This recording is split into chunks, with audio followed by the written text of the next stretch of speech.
Hello दोस्तों, comic story अड्डा पे आप लोगों का स्वागत है। तो पिछली बार मुझे बाकेलाल और तिलस्म देव वाली कॉमिक नहीं मिली थी और मुझे मिली थी बाकेलाल और तिलस्मी जाल। तो मुझे जिन्होंने बोला था कि आप तिलस्म देव वाली कॉमिक लेकर आइए, तो उन्होंने खुद ही मुझे वो कॉमिक लाकर दे दी। तो थैंक यू सो मच आपके लिए, क्योंकि आपने वो कॉमिक लाकर दी है तो मुझे भी पढ़ने में मज़ा आया। बहुत ही ज़्यादा इंटरेस्टिंग कॉमिक है। तो आज मैं लेकर आई हूँ वही कॉमिक, बाकेलाल और तिलस्म देव, पता नहीं क्यों मैं तिलस्मी बोल देती हूँ, तिलस्म देव। तो चलिए कॉमिक को कीजिए एंजॉय। अगर कॉमिक पसंद आती है तो कॉमिक को लाइक किया कीजिए, कमेंट भी कर दिया कीजिए, और अगर चैनल पर नए हो तो चैनल को सब्सक्राइब कर लीजिएगा। और बढ़ते हैं आगे की तरफ। ओके, इस बार भी बटर ज़्यादा हो गई, लेकिन फिलहाल मैं आप लोगों को अभी बता देती हूँ कॉमिक बहुत ही ज़्यादा इंटरेस्टिंग होने वाली है। तो चलिए बढ़ते हैं आगे की तरफ। तो यहाँ से होती है ये कॉमिक शुरू। कॉमिक का नाम है बाकेलाल और तिलस्म देव, और ये है इस कॉमिक का टाइटल। और यहाँ से चलो शुरू करते हैं इस कॉमिक को। ये है राज कॉमिक प्रस्तुत करते हैं बच्चों के लिए मनोरंजन का भरपूर खजाना, बाकेलाल और तिलस्म देव। चित्रांकन है वेदी, कहानी है तरुण कुमार वाही और संपादक हैं मनीष चंद्र गुप्त। तिलस्म देव, अच्छा यहाँ पर कुछ है। तिलस्म देव, बाकेलाल के रहते भला ये कौन सूरमा पैदा हो गया। मैंने भी उस सूरमा को उसकी नानी याद न करा दी तो मेरा भी नाम बाकेलाल नहीं। और अब हमारी कॉमिक होती है यहाँ से शुरू। बाकेलाल भगवान शिव के वरदान के फलस्वरूप जिसका भी बुरा करने की सोचता उसका भला हो जाता, और बाके को उससे होता बेहद अल्प लाभ। बाकेलाल की यह प्रबल इच्छा है कि वह एक दिन विशालगढ़ का राजा बने। सपना देख रहा है, बोलो विशालगढ़ के नए राजा बाकेलाल की जय। कि अचानक एक तेज स्वर के साथ बाकेलाल का मधुर स्वप्न टूट गया। धड़ाम। उफ, महामंत्री, यह कैसी आवाज थी। ओह, मैं तो स्वप्न देख रहा था, किंतु किसी धमाके के स्वर से ही मेरी निंद्रा में खलल पड़ी है। कितना अच्छा स्वप्न था, काश यह सच होता। किंतु वह धमाके का स्वर कैसा था। ओह, यह क्या है। ये तो कोई उड़न खटोला मालूम पड़ता है, लेकिन ये आया कहाँ से। अवश्य ही इसी के नीचे गिरने की आवाज से मेरा स्वप्न टूटा होगा। कि तपी। उफ, धड़ाम, यह क्या हुआ। यह दृश्य देख कर तो उछल ही पड़ा बाकेलाल। अरे यह क्या, ये दोनों स्वर्ग लोक से टपके हैं या नरक लोक से। बाकेलाल को देखते ही देखते, दुष्ट केकड़े, अब तू मेरे हाथ से नहीं बचेगा। तू अपनी खैर मना देवपुत्र करण। यहाँ पृथ्वी पर तुझे मेरे हाथ से बचाने कोई नहीं आएगा। ले बचा मेरा वार। हा हा हा। केकड़े के पंजे से देवपुत्र नहीं बचेगा। देवपुत्र करण ने केकड़े की कलाई पकड़कर उसे एक तीव्र झटका दिया। केकड़े ने वृक्ष उठाकर देवपुत्र को दे मारा। अब देखता हूँ तू मेरे इस वार से कैसे बचेगा। और यहाँ देवपुत्र बेटे, अब तो तू गया। केकड़े का यह वार भी बच गया देवपुत्र। उस युद्ध का आनंद लेते बाकेलाल के मन में एक नई शैतानी जन्म लेने लगी। अगर मैं केकड़े की कुछ मदद करूं तो शायद केकड़ा प्रसन्न होकर मेरे साथ मिल जाए, और फिर मैं उसकी मदद से विशालगढ़ का सिंहासन, याहू, बन गई योजना।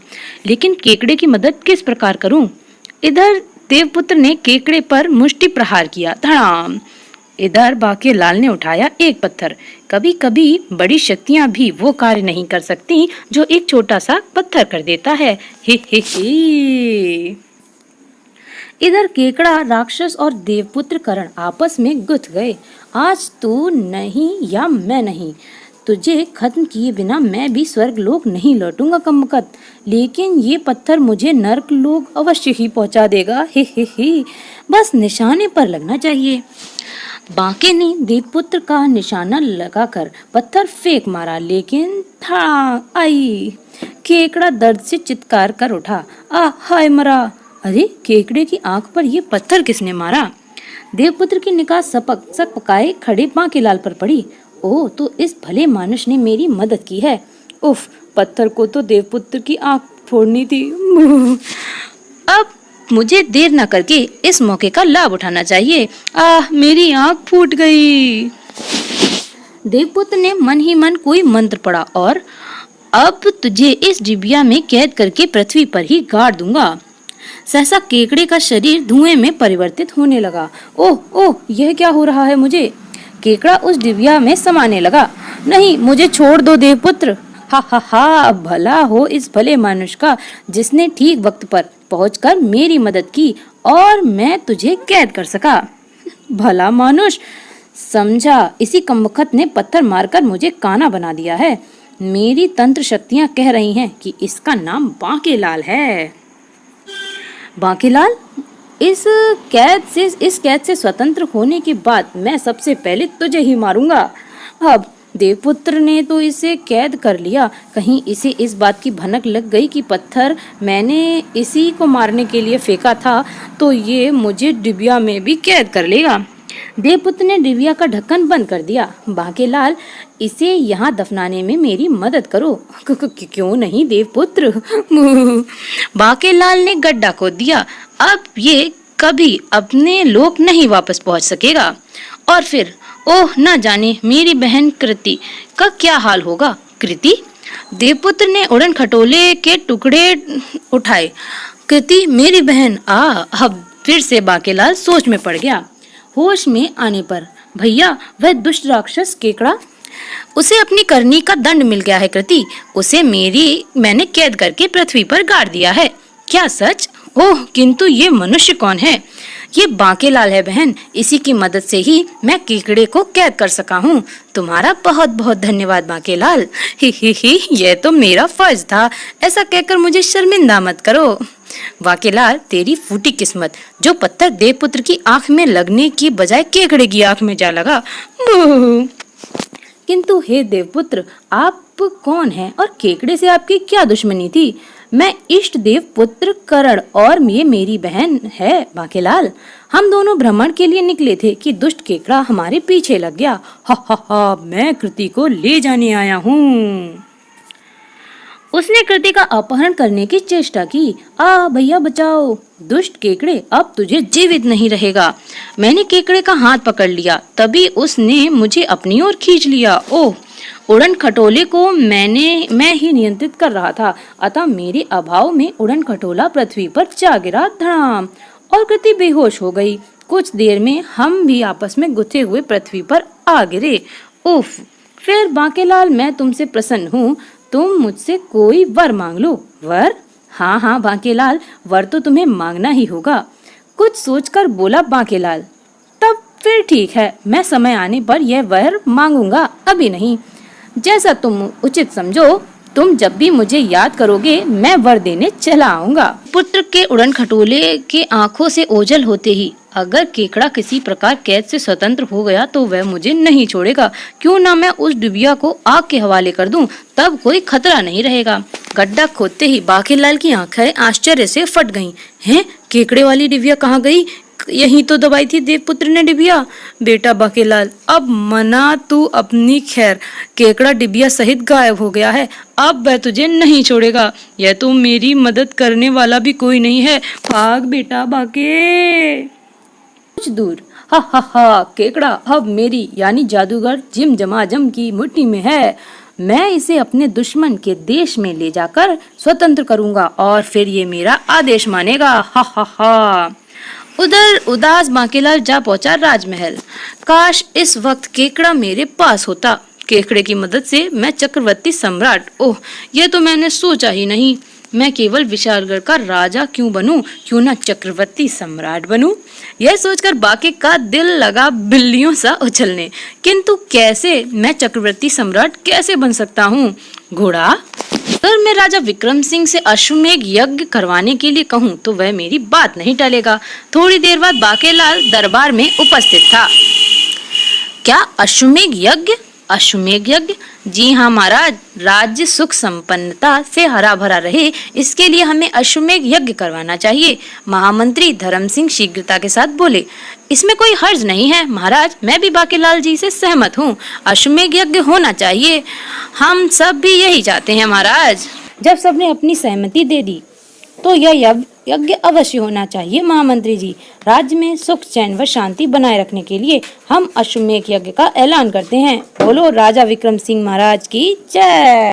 अश्वमेघ यज्ञ का अश्व बादल।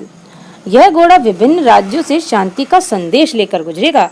अगर किसी ने इसे पकड़ने की चेष्टा की तो उसे विशालगढ़ के विशाल सेना से युद्ध लड़ना होगा। राजा विक्रम सिंह ने बादल को थपथपाकर आगे बढ़ाया। महाराज विक्रम सिंह की जिंदाबाद।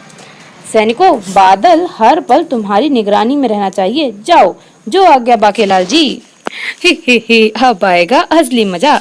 बांकेलाल को विशालगढ़ की कितनी चिंता है, मेरा प्यारा बांकेलाल। के बाद सब महल वापस लौट पड़े। बेटा बांके, अब तेरे चक्रवर्ती सम्राट बनने में देर नहीं, क्योंकि मैंने जानबूझकर बादल को ऐसे रास्तों से परिक्रमा करवाने का आदेश दिया है जहां विशालगढ़ के 2 गुने शक्तिशाली और विक्रम सिंह से कट्टर दुश्मन राजा राज्य करते हैं।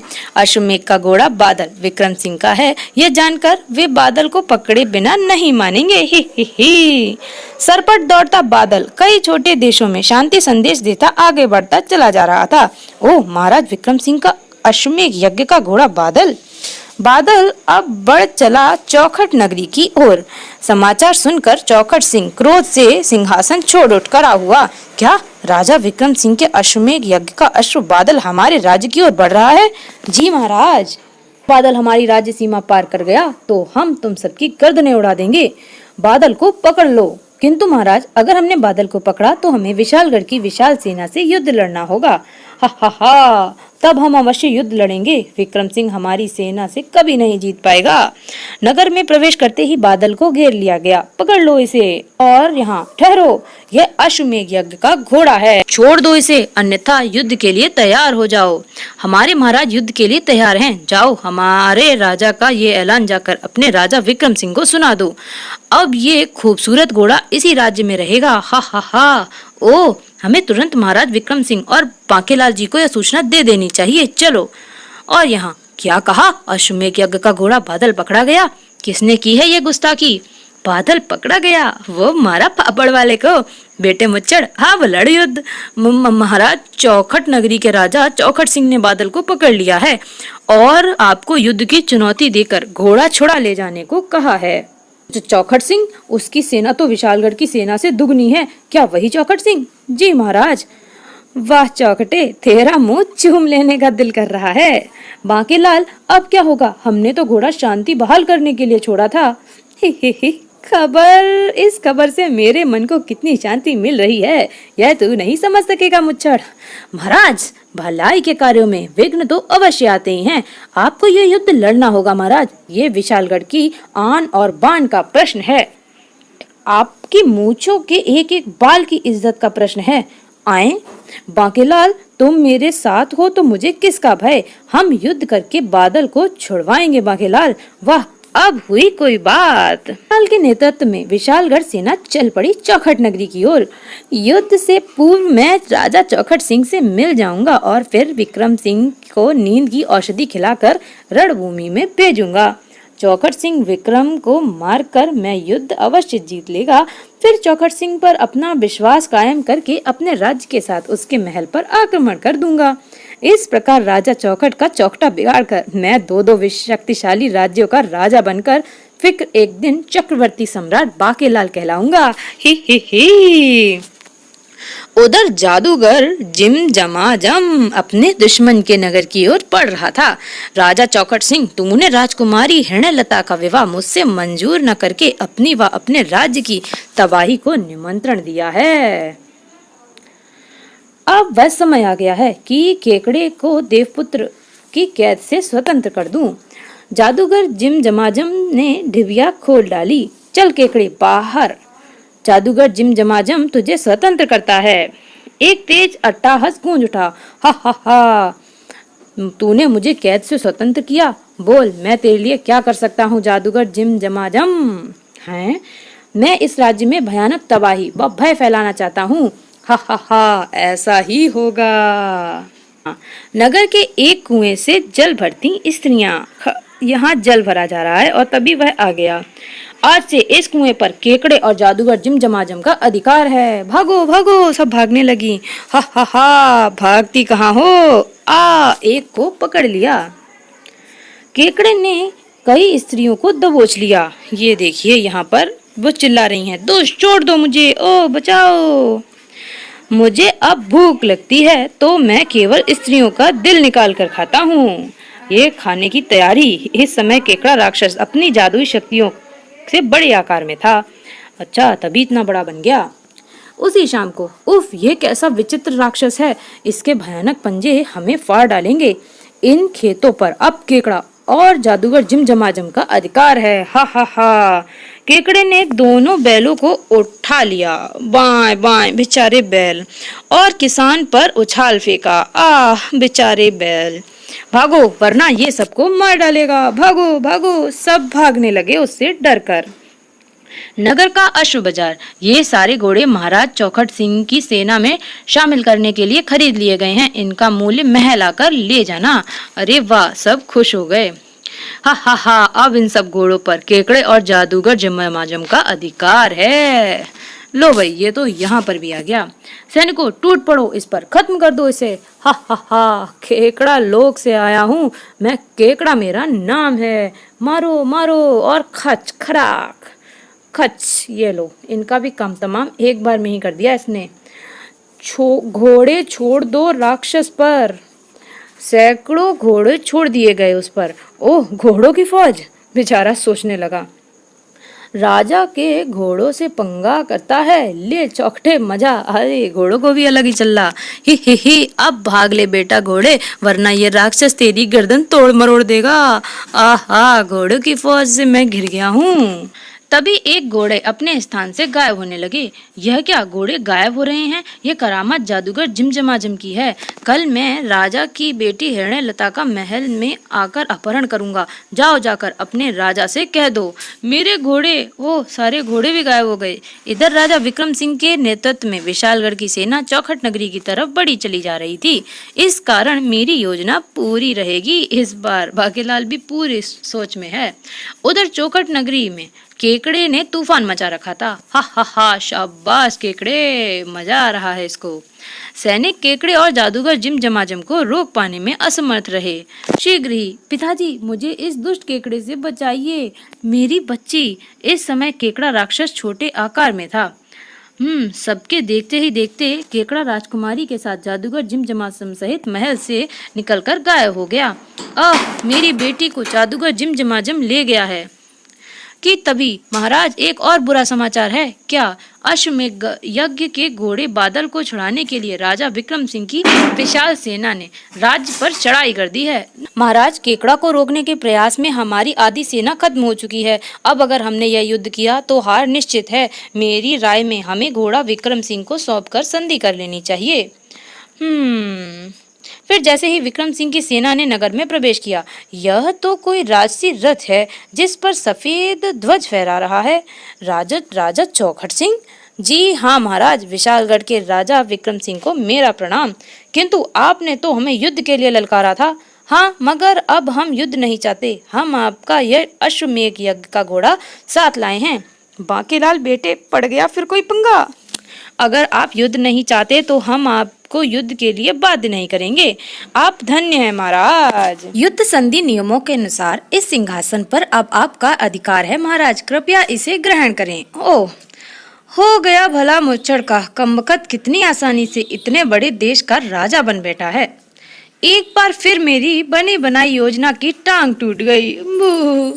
कुछ सोच कर बाकेलाल बोल उठा, किंतु महाराज, मैंने तो सुना था कि चौखट नगरी की सेना विशालगढ़ के मुकाबले दुगनी है।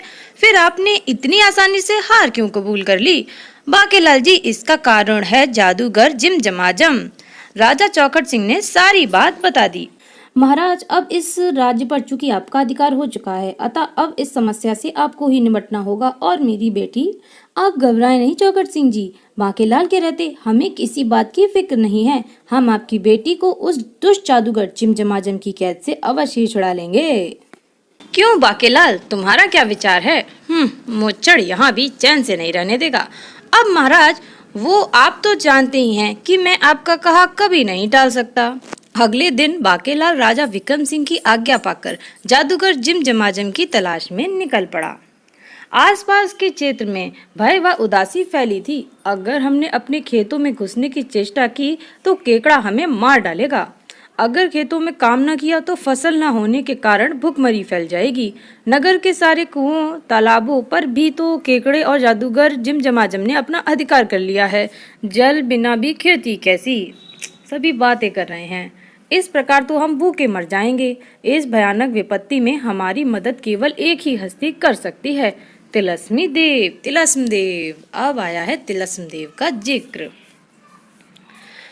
बाबा तिलस्म देव, जिन्हें अगर सच्चे मन से याद करो तो अवश्य ही दुखियों की फरियाद सुनते हैं। हाँ, किंतु मैंने तो सुना है कि विशालगढ़ के विद्वान, शक्तिशाली व प्रखर बुद्धि के मालिक बाकेलाल को जादूगर जिम जमाजम और उस भयंकर राक्षस से हमें छुटकारा दिलाने का कार्य सौंप दिया गया है। इन मूर्खों को शायद मालूम नहीं कि मैं ही बाकेलाल हूँ। खुद की तारीफ सुन रहा है। हाँ, राज्य की आधी सेना जब उनका मुकाबला न कर पाई तो फिर भला ये बाकेलाल क्या चीज है। हमारी मदद केवल तिलस्म देव ही कर सकते हैं। बाकेलाल आगे बढ़ा। तिलस्म देव, बाकेलाल के रहते भला ये दूसरा कौन सूरमा पैदा हो गया है। मैंने भी उस सूरमे की नाक में दम ना कर दिया तो मेरा नाम भी बाकेलाल नहीं। और तभी उफ, यह क्या, पीछे तो कोई नहीं है। फिर मुझे ये पत्थर किसने मारा। ये पत्थर तुझे मैंने मारा है बाके। अरे बाप रे, बाके के तो होश उड़ गए। ये तो किसी आँख, ये तो जिसकी आँख मैंने पत्थर से फोड़ी थी वही है ना, केकड़ा। बिल्कुल ठीक पहचाना रे बाकेलाल, अपने दुश्मन को बहुत ठीक पहचाना तूने। बाप रे, ये यहाँ कैसे पहुँच गया। अब बेचारा बाकेलाल। ओके, तो मुझे आप लोगों को बताना था कि कॉमिक कम से कम 60 to 68 पेजेस की थी, तो कॉमिक थोड़ी ज़्यादा बड़ी हो रही थी, लेंथी हो रहा था वीडियो। तो मैंने सोचा कि इस कॉमिक को 2 पार्ट्स में लाया जाए। तो नेक्स्ट इस कॉमिक के जस्ट बाद ही दूसरा पार्ट आ जाएगा, तो आप लोग उसको भी देखिएगा। और लास्ट ज़रूर पता किया कीजिए कि भैया बाकेलाल के हाथ कुछ लग भी रहा है या नहीं। तो चलिए जल्दी पहुंचिए दूसरे वाले पार्ट पर।